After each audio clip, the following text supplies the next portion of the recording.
Une rencontre annuelle se déroule ces jours-ci à Ottawa pour permettre à des employeurs, des syndicats, des groupes environnementaux d'échanger avec les représentants du Canada, de l'Union européenne, dans le cadre de la mise en œuvre de l'accord économique, commercial et global. Il y a Samuel Leré, responsable du plaidoyer à la Fondation Nicolas Hulot, qui fait partie des 2 représentants d'ONG européens à y participer. On va le retrouver dans nos studios à Ottawa. Bonsoir, Monsieur Leré. Bonsoir. Alors, quel est le message que vous souhaitez porter au gouvernement canadien, entre autres?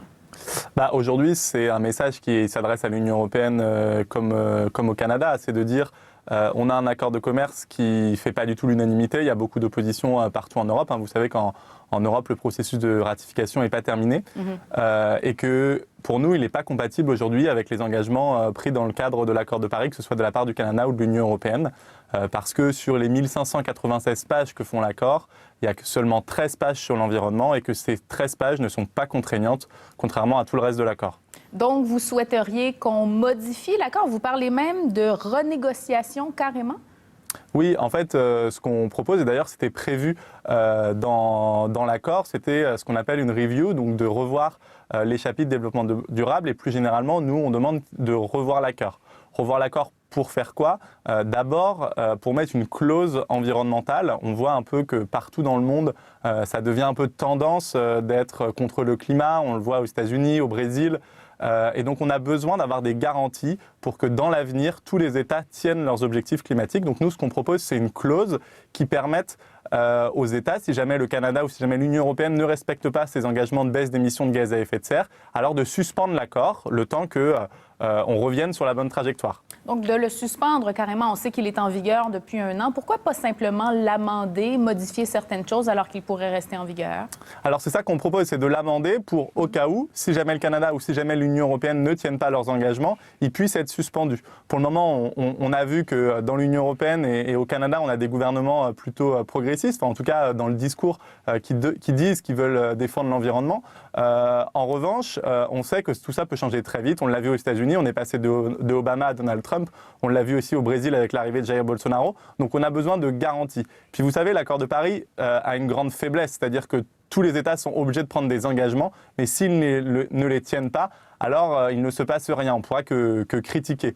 Là justement, avec cette modification qu'on propose pour le CETA, c'est de dire si les engagements ne sont pas respectés, alors il y aura un impact. Alors il y aura un impact pour l'État qui ne respecte pas ses engagements de baisse d'émissions de gaz à effet de serre. Donc des sanctions. Cela dit, vous proposez, M. Leré, entre autres, de faire enlever la tribune d'arbitrage de cet accord qui ferait respecter donc les règles, qui serait responsable d'imposer des sanctions s'il n'y a pas ce tribunal? Alors, il y a 2 choses. En fait, dans le CETA, il y a 2 types de mécanismes de règlement des différends. Il y a les règlements des différends entre États, donc c'est-à-dire l'Union européenne et le Canada. Quand ils ne sont pas d'accord, ils peuvent aller devant un tribunal et se mettre d'accord. Ça, c'est une chose et ça, nous, on n'y voit pas d'inconvénient. Ce qui nous pose problème, c'est ce qu'on appelle le règlement des différends entre investisseurs et États, qui permet aux investisseurs étrangers, par exemple, à attaquer une politique publique de l'Union européenne ou alors une politique publique du Canada. Ça, on pense que ce n'est pas acceptable parce que c'est des tribunaux privés, c'est une justice privée qui ne se justifie pas. Et d'ailleurs, le Canada, dans le cadre de l'accord nord-américain, l'ALENA, a demandé de le supprimer, d'ailleurs l'a supprimé. Et la justification qui était invoquée par le Canada, c'était de dire, à cause de ces tribunaux d'arbitrage, on a été condamné, le contribuable canadien a été condamné à verser plus de 300 millions de dollars canadiens. C'est pas normal. Aujourd'hui, l'urgence, elle est écologique. On ne doit pas donner des moyens en plus aux investisseurs pour se défendre. Donc, vous proposez également sur la question agricole, M. Leré, en fait, vous soulignez qu'il y a un décalage là, entre les normes européennes, les normes canadiennes. Qu'est-ce que vous proposez? Oui, exactement. Mais ça, en fait, c'est les règles du commerce mondial qui sont faites comme celle-ci. C'est-à-dire que dans l'Union européenne, on a interdit certains produits, certains pesticides, par exemple, mais on continue à autoriser l'importation de denrées agricoles qui ont été traitées avec ces pesticides interdits. Donc, du coup, c'est un double effet négatif, puisque pour les agriculteurs européens, c'est de la concurrence déloyale. Et pour l'environnement, notamment pour la biodiversité, ça a un impact très fort. Aujourd'hui, il y a 46 substances qui sont interdites dans l'Union européenne qui sont autorisées au Canada. Nous, ce qu'on propose, c'est qu'on impose justement dans le cadre du CETA ce qu'on appelle des clauses miroirs. C'est-à-dire que si vous voulez vendre dans l'Union européenne, vous devez respecter les règles de production de l'Union européenne. Si vous voulez vendre au Canada, vous devez respecter les règles de production du Canada. Et c'est comme ça qu'on passe d'un accord de libre-échange à un accord de juste échange. Oui, mais M. Leray, vous soulignez qu'il y a encore beaucoup de grogne en Europe contre cet accord-là qui est entré en vigueur. En fait, on a des statistiques quand même qui montrent que l'Europe en a peut-être plus profité que le Canada. La balance commerciale s'est détériorée face à l'Europe au Canada au cours des premiers mois de 2019. Vous en profitez quand même de cet accord.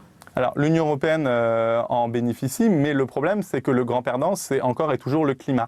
Qu'aujourd'hui, on est dans une urgence climatique, une urgence écologique qui nécessite qu'on accélère. Donc, nous, c'est pour ça qu'on n'est pas opposé à un accord par principe avec le Canada, entre l'Union européenne et le Canada. Ce qu'on dit, c'est qu'on doit avoir un accord qui permette de mettre en place de nouvelles normes, un accord qui permette de passer du libre-échange au juste échange. Et puis juste un point, le problème c'est que l'Union européenne a quand même beaucoup, le Canada a aussi augmenté ses importations, notamment de pétrole. Et donc ça pose problème puisqu'on sait qu'au Canada, vous utilisez le pétrole issu des sables bitumineux, qui est un pétrole beaucoup plus émetteur de gaz à effet de serre et qui a un vrai problème pour le climat et la biodiversité. Monsieur Leray, le forum auquel vous participez, c'est l'occasion, oui, de faire valoir vos préoccupations environnementales, mais il y a aussi toutes sortes d'organisations, des employeurs, des syndicats, des regroupements autochtones qui font valoir leurs préoccupations. Est-ce que c'est possible de trouver un terrain d'entente entre tous ces gens-là?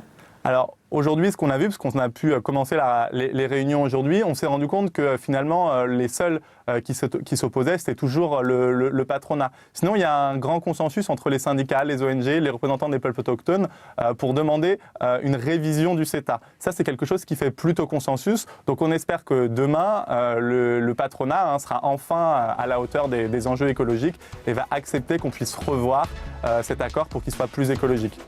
Samuel Leray, merci beaucoup. Merci à vous.